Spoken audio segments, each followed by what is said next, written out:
এখানে স্বামীজি মহারাজরা ইতিমধ্যেই এসে উপস্থিত হয়েছে।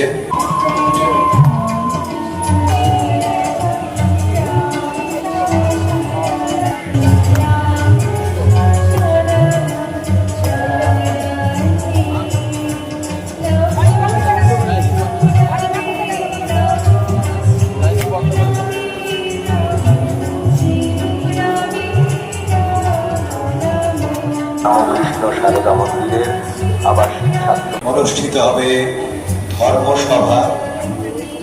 আমাদের এখানে স্বামীজি মহারাজরা ইতিমধ্যেই এসে উপস্থিত হয়েছে।